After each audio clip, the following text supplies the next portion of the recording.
बहुत पुराने समय की बात है। एक बहुत गरीब औरत ने एक सुंदर बेटे को जन्म दिया। उस बच्चे के हाथ पर नीले रंग का एक बड़ा सा दाग था, जो पंडितों के अनुसार उसे भाग्यवान बना रहा था। उसके जन्म के साथ ही उस गांव के ज्ञानी ध्यानी पंडित ने भविष्यवाणी की कि यह बच्चा 14 साल की उम्र में एक राजकुमारी से विवाह करेगा और खुद राज करेगा। एक दिन ऐसा हुआ कि एक राजा शिकार खेलते हुए रास्ता भूलकर उसी गांव में आया जहां उस बालक का जन्म हुआ था। गांव वालों ने उस राजा को पहचाना नहीं, क्योंकि उन लोगों ने कभी उसे देखा ही नहीं था। गांव के एक बूढ़े ने बातों बातों में राजा को बताया कि कुछ दिनों पहले उनके गांव में एक ऐसा बच्चा पैदा हुआ है जो 14 साल की अवस्था में इस राज्य के राजा की लड़की से विवाह करेगा। राजा को ये बात सुनकर बहुत गुस्सा आया, क्योंकि कुछ दिन पहले उसके घर में एक बेटी का जन्म हुआ था। राजा वैसे भी बहुत ही घमंडी और कठोर हृदय का व्यक्ति था। राजा ने सोचा कि क्यों न मैं उस गरीब औरत को कुछ धन देकर इसका बच्चा इससे ले लूं और इसका काम तमाम कर दे, तो नहीं यह भाग्यवान बच्चा रहेगा। और राजा ने सोचा कि क्यों न मैं उस गरीब औरत को कुछ धन देकर इसका बच्चा इससे ले लूं और इसका काम तमाम कर दे, तो नहीं यह भाग्यवान बच्चा रहेगा और नहीं मेरी राजकुमारी से विवाह कर पाएगा। वो गांव के उस बूढ़े से बोला, बाबा, तुम मुझे उस औरत के पास ले चलो। वो उस बच्चे को ठीक ढंग से नहीं पाल पाएगी। मैं उस बच्चे को अच्छे ढंग से पालकर बड़ा करूंगा। बूढ़ा उस राजा को उस भाग्यवान बच्चे की मां के पास ले गया। राजा ने उससे अपना बच्चा देने की विनती की और बोला, तुम बहुत गरीब हो, इस बच्चे को कैसे पाल सकोगी? ये बच्चा मुझे दे दो, मैं इसे बहुत अच्छी तरह पालूंगा। वो गरीब औरत उसे अपना बच्चा देने से इनकार करती रही। तब राजा ने उसे बहुत सा धन दिया और बोला, इस धन से तुम अपना पेट पालना और जब ये तुम्हारा भाग्यवान बेटा बड़ा हो जाएगा तो खुद ही तुम्हारे पास आ जाएगा। गरीब माँ ने सोचा, चूंकि यह बहुत ही भाग्यशाली बच्चा है, इसीलिए यह अमीर आदमी इसे लेने मेरे घर आ पहुंचा है। शायद यही ईश्वर की इच्छा है। बहुत सोच विचार के बाद उस गरीब औरत ने अपना बच्चा राजा को दे दिया। राजा ने उस बच्चे के लिए एक लकड़ी का संदूक खरीदा और उस संदूक में डालकर बहते हुए पानी में छोड़ दिया। उसने सोचा कि दम घुटने से बच्चा इस संदूक के अंदर ही मर जाएगा। वो ये सोचकर मन ही मन बहुत खुश हो रहा था कि उसने अपनी प्यारी सी बेटी को उस अनचाहे पति से बचा लिया। मारने वाले से बचाने वाला बड़ा होता है, यही उस बच्चे के साथ भी हुआ। वो लकड़ी का संदूक बहते बहते एक पंचक्की में जाकर अटक गया। उस पंचक्की पर काम करने वाले नौकर ने जब वो लकड़ी का बक्सा देखा तो बहुत खुश हुआ। उसने सोचा कि उस बक्से में जरूर ढेर सारा धन होगा। उसने पानी में घुसकर इस संदूक को बाहर निकाला। जब उसने संदूक को खोला तो देखा कि गंदे से कपड़े पहने एक बच्चा उसमें सो रहा था। नौकर ने सोचा कि यह बच्चा मेरे किस काम का, क्यों न मैं इस बच्चे को पंचक्की के मालिक के पास ले जाऊं। वो जरूर इसे अपने पास रख लेगा, क्योंकि उसका अपना कोई बच्चा नहीं है। ऐसा सोचकर वो नौकर उस बच्चे को अपने मालिक के पास ले गया। पंचक्की का मालिक उस बच्चे को देखकर बहुत खुश हुआ। उसने सोचा कि शायद ईश्वर ने उसकी पत्नी की प्रार्थना सुन ली और इस बच्चे को उसके पास भेज दिया। उन दोनों पति पत्नी ने बड़े प्यार और लगन से उस बच्चे को पालना शुरू किया। जैसे जैसे कह बच्चा बड़ा होता गया, उसके चेहरे पर तेज आता गया। उसे कोई भी देखता तो देखता ही रह जाता। एक दिन एक घटना ऐसी घटी जिसने उस बच्चे के जन्म के समय की भविष्यवाणी को सच्चा सिद्ध कर दिया। राजा किसी काम से उसी रास्ते से बाहर जा रहा था जिस रास्ते पर वो पंचक्की थी। रास्ते में अचानक बहुत बड़ा तूफान आ गया, तो राजा को उसी पंचक्की के पास रुकना पड़ा। राजा ने उस सुंदर से युवक को दुकान पर बैठे देखा तो उस पंचक्की के मालिक से पूछा, क्या ये तुम्हारा बेटा है? ये तो बहुत ही सुंदर है। चक्की का मालिक बोला, यह मेरा बेटा ही है, क्योंकि हमने ही इसे पाल पोस कर बड़ा किया है। आज से करीब 14 साल पहले ये बच्चा हमें एक लकड़ी के संदूक में मिला था। राजा को पुरानी बातें एकदम ताज़ा हो गई। उसे चक्की के मालिक की बात सुनकर बहुत आश्चर्य हुआ कि वो बच्चा, जिसे वो अब तक मरा हुआ समझ रहा था, अभी तक जिंदा है। उसने उस लड़के को खत्म करने की तरकीब फिर सोची। वो पंचक्की के मालिक से बोला, क्या आप इस लड़के को मेरा एक काम करने की आज्ञा दे सकते हैं? मैं रानी के पास एक पत्र भिजवाना चाहता हूँ। ये पत्र बहुत ही जरूरी है। मैं इस काम के लिए इसे सोने के 2 सिक्के दूंगा। लड़के ने फौरन हाँ कर दी और चक्की का मालिक भी उसे भेजने के लिए तैयार हो गया। राजा ने झट से अपनी रानी को एक पत्र लिखा। उसने लिखा, जैसे ही यह लड़का तुम्हारे पास मेरा ये पत्र लेकर पहुंचे, तुम इसे मरवा देना और महल से दूर दफना भी देना। ये सब कुछ मेरे वापस आने से पहले हो जाना चाहिए। इतना लिखने के बाद उसने मुहरबंद वो पत्र उस लड़के को दे दिया। लड़का उस पत्र को लेकर राजमहल की ओर चल दिया। वो आज तक अपने घर से कहीं बहुत दूर नहीं गया था, अतः राजमहल का रास्ता नहीं ढूंढ सका और जंगल में ही भटकने लगा। शाम ढल चुकी थी, तभी अंधेरे में उसे दूर से रोशनी आती दिखाई दी। वो दौड़कर उस रोशनी की तरफ गया तो देखा कि वहां पर एक छोटा सा कच्चा घर था। उस घर में कोई दरवाजा नहीं था। जब वो उस घर में घुसा तो उसने देखा कि एक बूढ़ी औरत आग जलाए बिल्कुल अकेली बैठी है। वो औरत उस लड़के को अपने सामने देखकर डर गई। उसने लड़के से पूछा, बेटा, तू कहाँ से आ रहा है और तुझे कहाँ जाना है? लड़के ने जवाब दिया, मैं पास के गांव की पंचक्की से आ रहा हूँ और रानी माँ को ये खत देने जा रहा हूँ, पर मैं इस जंगल में अपना रास्ता भूल गया हूँ। रास्ता ढूंढते ढूंढते शाम हो गई। अंधेरे में मुझे यही घर दिखाई दिया, इसलिए मैं रात गुजारने के लिए यहाँ आ गया। उस बूढ़ी औरत को उस लड़के पर बहुत दया आई, क्योंकि वो डाकुओं के ठहरने की जगह थी और वो बूढ़ी औरत उन डाकुओं की नौकरानी थी। उसे डर था कि अगर डाकुओं ने उसे देख लिया तो उसे मार डालेंगे। लड़के को ये जानकर पहले तो कुछ डर लगा कि वो डाकुओं के घर में घुस गया है, पर अंधेरे में कहीं और जाना भी आसान काम नहीं था और दिन भर चलते रहने के कारण वो बहुत थक चुका था, सो उसे बहुत जोरों की नींद आ रही थी। वो उस बुढ़िया के कहने पर घर के एक कोने में चुपचाप जमीन पर सो गया। आधी रात के बाद जब डाकू उस घर में आए तो किसी और को अपने घर में सोता देखकर अपनी नौकरानी पर बहुत गुस्सा करने लगे। बूढ़ी नौकरानी ने उन्हें सारी बात बता दी और वो चिट्ठी भी डाकुओं के सरदार के हाथ पर रख दी जो उस लड़के ने उसे दिखाई थी। राजा की मुहर देखकर उन डाकुओं को उस चिट्ठी पर कुछ शक हुआ। सरदार ने बड़ी सावधानी से उस चिट्ठी को खोलकर पढ़ा तो सोते हुए उस लड़के पर उसे बहुत तरस आया। उसने उस चिट्ठी को फाड़ दिया और एक दूसरी चिट्ठी उसमें रख दी। उस चिट्ठी में लिखा था, जैसे ही यह लड़का राजमहल में पहुंचे तुम इस लड़के से अपनी राजकुमारी का विवाह कर देना। ये काम मेरे वापस आने से पहले ही पूरा हो जाना चाहिए। ये खत उन्होंने उस लड़के के सामने रख दिया और सुबह होने से पहले ही डाकू वहां से चले गए। सुबह जब वो लड़का सोकर उठा तो उस बूढ़ी ने उसे कुछ जलपान कराया।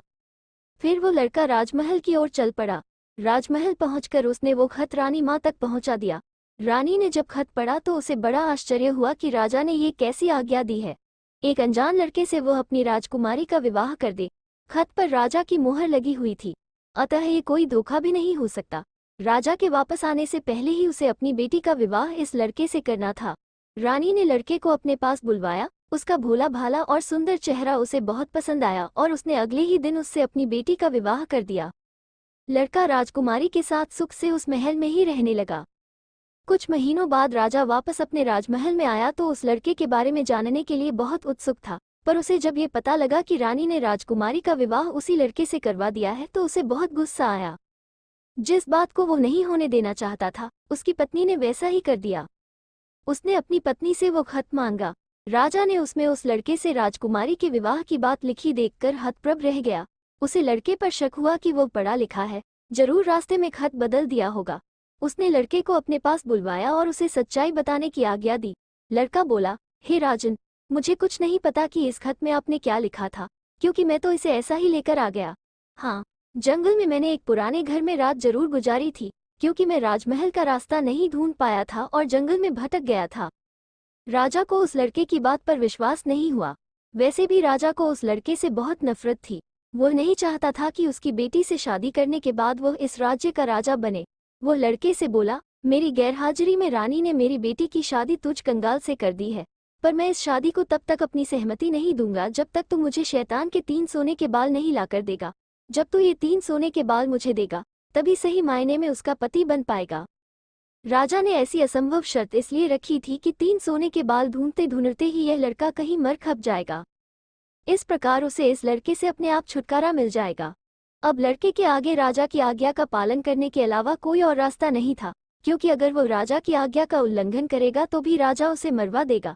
इससे अच्छा है कि बाहर जाकर ढूंढने पर शायद वो 3 सोने के बाल लाने में सफल हो जाए। वो अगले दिन मुंहंधेरे ही शैतान के सोने के बाल ढूंढने निकल पड़ा। चलते चलते वो एक बड़े शहर में पहुंचा।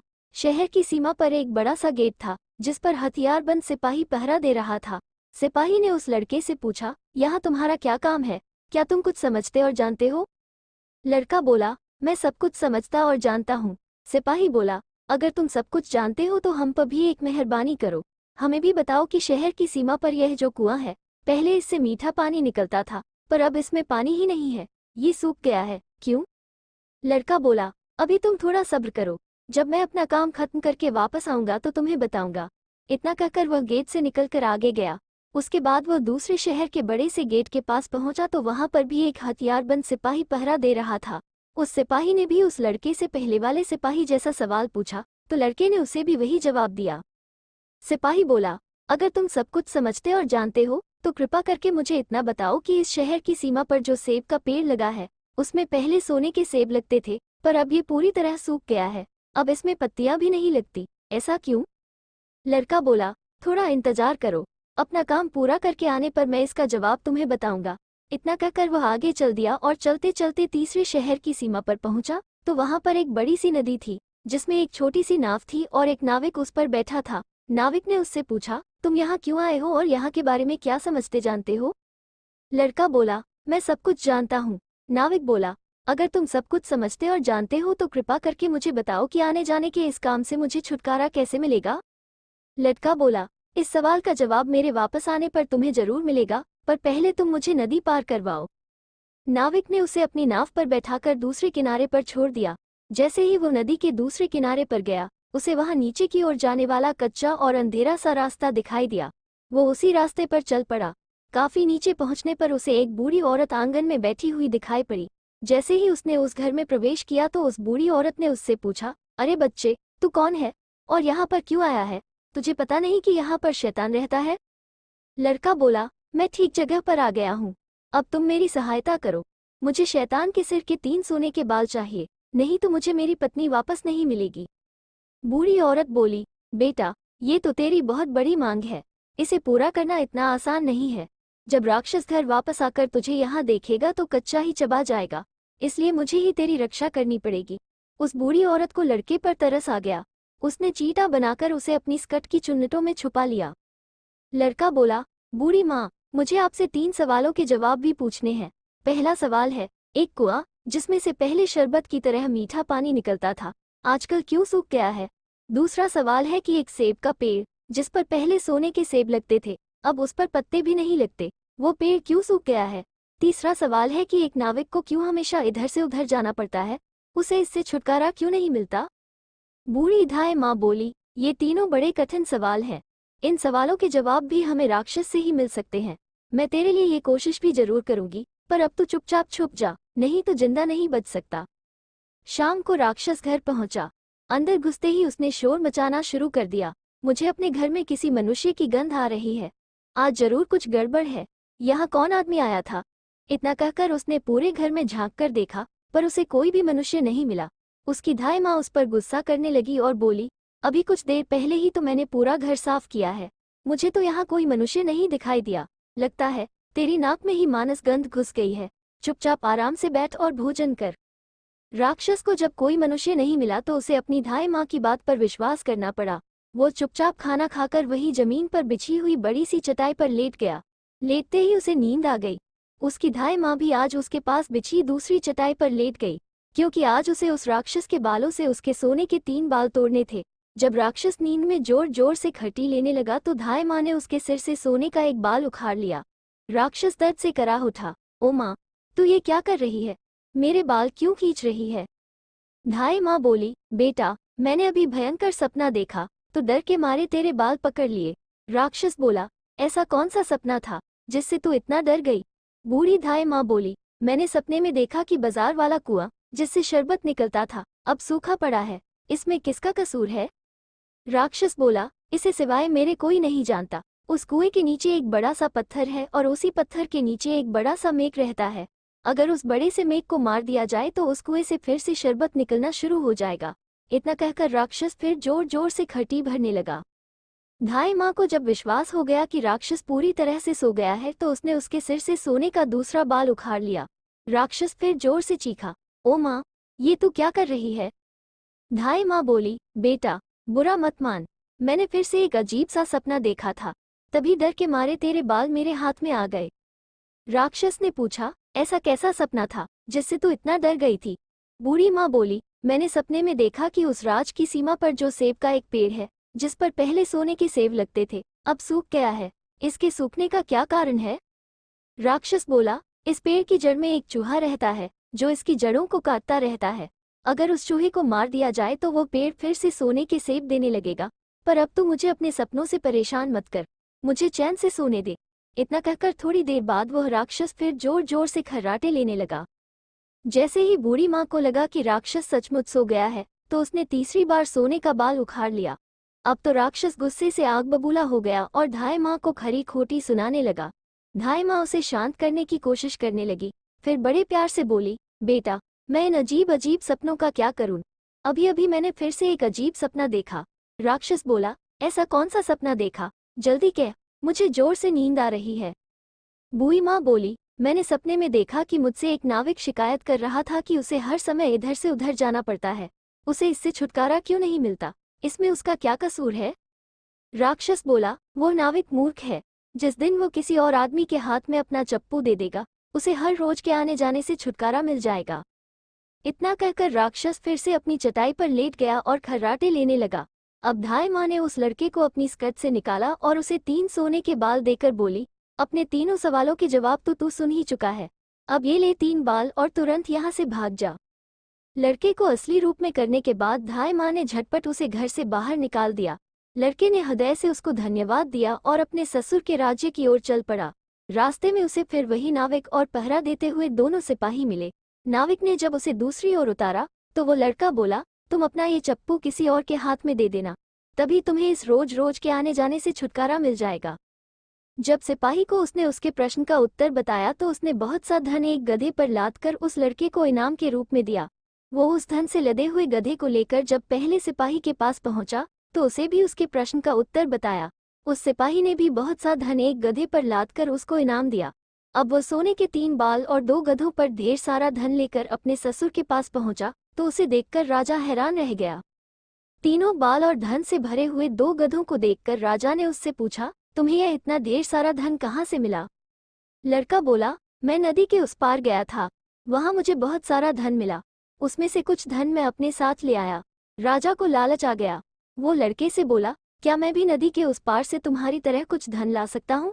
लड़का बोला, क्यों नहीं। उस नदी में नाव पर एक नाविक बैठा है जो अपनी नाव से आपको उस पार ले जाएगा, पर आप उसका चप्पू उससे लेकर नाव को खुद चलाएंगे तो नदी की दूसरी ओर पहुंचकर ढेर सारा धन ले आएंगे। लालची राजा इतना सुनकर नदी की ओर चल पड़ा। वहां सचमुच ही एक छोटी सी नाव पर एक नाविक बैठा था। राजा उस नाविक के पास गया और उसके हाथ से उसका चप्पू लेकर खुद नाव चलाने लगा। अब उस नाविक को रोज के आने जाने से छुटकारा मिल गया और राजा को उस नाविक की जगह हर समय नाव पर इधर से उधर जाने की सजा मिली।